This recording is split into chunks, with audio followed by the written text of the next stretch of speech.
ابتدا ہے رب جلیل کے بابرکت نام سے جو دلوں کے بھید خوب جانتا ہے۔ دیکھتی آنکھوں سنتی کانوں صابری میاں کا سلام پہنچے۔ ناظرین محترم، ایک عالمی دین حج کی سعادت کے لیے مکہ معظمہ تشریف لے گئے۔ حج کی فرضیت سے فارغ ہو کر سعادت دارین کے لیے وہ عالم دین مدینہ منورہ میں روضہ رسول صلی اللہ علیہ وآلہ وسلم کی زیارت اور حاضری کے لیے آ گئے۔ وہ روضہ رسول صلی اللہ علیہ وآلہ وسلم سے کچھ فاصلے پر ایک ہوٹل یا کسی گھر میں قیام پذیر تھے۔ مدینے کی معطر فضا اور ٹھنڈی ہوا ہر کسی کو اپنائیت کا ایسا احساس دلاتی ہے کہ کسی کا وہاں سے واپس جانے کو دل ہی نہیں کرتا۔ ایسے لگتا ہے جیسے کسی کی محبت نے اپنے دامن میں یوں بسا لیا ہو کہ بس ساری زندگی وہیں گزار دینے کی تمنا دل میں سما جاتی ہے۔ لیکن دستور زمانہ اور دستور تقدیر بھی تو ماننے پڑتے ہیں۔ اس عالم دین کے دل کی بھی یہی کیفیت تھی۔ ان کا دل تو یہی چاہتا تھا کہ بس اب باقی ساری زندگی اسی کوچہ ساقی کوثر صلی اللہ علیہ وآلہ وسلم میں بیت جائے۔ لیکن ظاہری حقیقت یہی تھی کہ ان کی مدینے سے روانگی کا دن تیزی سے قریب آ رہا تھا۔ ایک دن وہ صبح کا ناشتہ کرنے کے بعد کھانے کے بچے کچے ٹکڑے، ہڈیاں، چھلکے وغیرہ گھر سے باہر ایک جگہ پھینکنے آئے تو کیا دیکھتے ہیں کہ ایک بچہ اس کوڑے کے ڈھیر میں سے کچھ کھانے کی چیزیں نکال کر اکٹھی کر رہا ہے اور لوگوں سے نظر بچا کر کھانے کی کوشش بھی کر رہا ہے۔ اس کے تیور بتا رہے تھے کہ وہ انتہائی مفلس گھرانے سے تعلق رکھتا ہے۔ عالم دین سے یہ کیفیت دیکھ کر رہا نہ گیا۔ اس نے اپنے دل کی تمام تر نرمی، اپنے حسن اخلاق اور زبان کی تمام تر تراوٹ یکجا کرتے ہوئے اس بچے سے مخاطب ہونے کی کوشش کی جس میں وہ کامیاب رہے۔ ایسی کیفیت میں اس بچے سے مخاطب ہونا کسی نازک کانچ کے برتن کو ہاتھ میں لینے سے کم حساس نہ تھا۔ وہ بچے کو اس کی غربت کا احساس دلائے بغیر اس سے کچھ باتیں کرنا چاہتے تھے۔ وہ عالم دین اس بچے سے شفقت بھری باتیں کرتے کرتے اسے اپنی رہائش گاہ پر لے گیا۔ وہاں اس بچے کو کھانا کھلایا گیا اور اس کے حال احوال سے متعلق جاننے کی کوشش کی گئی۔ اس بچے کی زبانی معلوم ہوا کہ وہ یتیم ہے اور اس کی ماں کی مالی حالت اتنی سکت نہیں رکھتی کہ وہ اس کی تعلیم اور اچھے گزر اوقات کا بندوبست کر سکے، لہٰذا وہ بچہ اپنے باقی بہن بھائیوں کی طرح حالات کے رحم و کرم کے سپرد کیا جا چکا ہے۔ اس عالم دین کے دل میں بچے کی محبت بڑھنے لگی اور وہ اس کے مستقبل کے متعلق سوچ و بچار کے عمل سے گزرنے لگا۔ اس کے ہمدرد ذہن اور مہربان دل نے اسے جلد ہی اس عمل سے گزار کر فیصلے کے کنارے پر پہنچا دیا۔ اس کا پکا ارادہ بن گیا کہ اگر یہ بچہ اس بات پر راضی ہو جائے تو وہ اسے اپنے ساتھ اپنے وطن پاکستان لے جائے گا۔ اس کے دل کی بات جلد ہی اس کی زبان پر آ گئی۔ اس نے اس بچے سے نہایت ہمدردی اور انسان دوستی کے لہجے میں بات کرتے ہوئے اپنے دل کی بات اس کے گوش گزار کر دی۔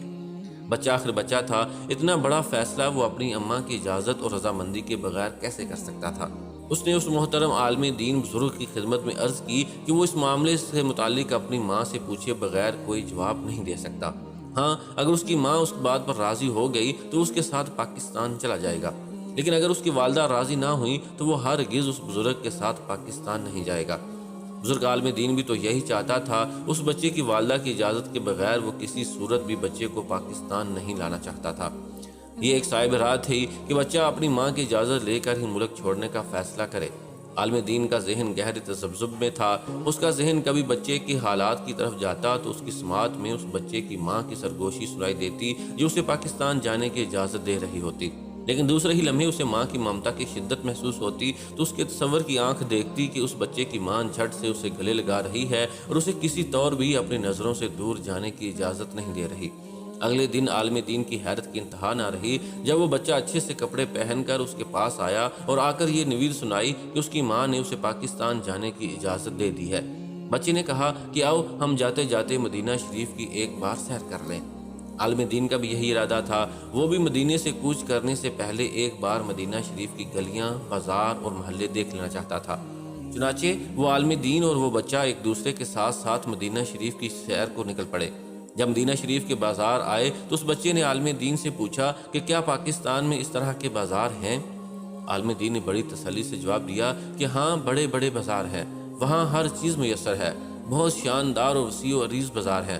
لڑکے کے چہرے پر مسکراہٹ کی ایک لہر دوڑ گئی۔ وہ آگے چل پڑے۔ بڑی بڑی سڑکیں دیکھ کر وہ بچہ کہنے لگا، کیا پاکستان میں اس طرح کی بڑی بڑی سڑکیں بھی ہیں؟ عالم دین نے جھٹ سے جواب دیا کہ ہاں بیٹا، وہاں بھی بڑی بڑی سڑکیں اور ان پر گاڑیوں کی ختم نہ ہونے والی قطاریں اور روشنیاں کیا خوب منظر پیش کرتی ہیں، اور کئی اور چیزیں بھی ہیں۔ ایک مسجد کے سامنے کھڑے ہو کر اس بچے نے پوچھا کہ کیا پاکستان میں ایسی مساجد بھی ہیں؟ عالم دین نے کہا کہ ہاں، کیوں نہیں، بڑی عالی شان مساجد ہیں، تاریخی اور کشادہ مساجد بھی۔ ساری باتوں سے بچے کی تسلی میں لمحہ بلمحہ اضافہ ہوتا جا رہا تھا۔ اس کا دل تصور کی آنکھ سے پاکستان کا نظارہ کر رہا تھا۔ آخر کار وہ بچہ روضہ رسول صلی اللہ علیہ وآلہ وسلم کے سامنے آ کر رک گیا۔ روضہ پاک پر اپنی محبت بری نظریں جماتے ہوئے اس نے وہی سوال جو باقی چیزوں کے متعلق بار بار کر رہا تھا کیا۔ عالم دین آبدیدہ ہو گئے۔ اس سوال سے اس کا دل بھر آیا۔ بچہ مسلسل روضہ پاک پر نظریں جمائے اسے تکتا جا رہا تھا۔ جب اس کے سوال کا جواب آنے میں تاخیر ہو گئی تو اس نے اپنے چہرے کا رخ عالم دین کی طرف کیا، جو اب تک تو ہر بات پہ ایک ہی جواب دیے جا رہے تھے کہ ہاں بیٹا، یہ چیز بھی پاکستان میں ہے، وہ بھی پاکستان میں ہے۔ اس سوال پر آخر اس کی گویائی کو کیا ہو گیا تھا؟ بچے نے یہ محسوس کرتے ہوئے کہ شاید بات سننے میں کوئی دشواری ہوئی ہو، اس نے اپنا سوال دہرایا کہ کیا یہ روزہ بھی پاکستان میں ہے؟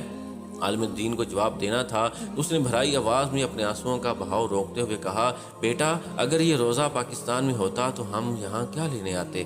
اسی روزے کے لیے تو ہم یہاں آئے ہیں۔ یہ اسی روزے والے صلی اللہ علیہ وآلہ وسلم کی محبت ہے جو ہمیں یہاں کھینچ لاتی ہے۔ عالم دین اپنے رومال سے آنسو صاف کر رہا تھا۔ بچے کا مسکراتا چہرہ ایک دم متغیر ہو گیا۔ وہ روضہ رسول صلی اللہ علیہ وآلہ وسلم دیکھے جا رہا تھا۔ اس نے معصومیت بھرے لہجے میں جواب دیا کہ اگر یہ روزہ پاکستان میں نہیں ہے تو اسے چھوڑ کر ہرگز وہاں نہیں جائے گا۔ وہ عالم دین سے اپنائیت کا احساس ختم کرنے لگا۔ وہ اب مسجد نبوی میں داخل ہو رہا تھا۔ وہ روضہ رسول صلی اللہ علیہ وآلہ وسلم کی طرف کھینچا جا رہا تھا اور عالم دین ابدیدہ نگاہوں سے اس کے قدموں کو زمین پر پڑتے اور زمین سے اٹھتے ہوئے دیکھ رہا تھا۔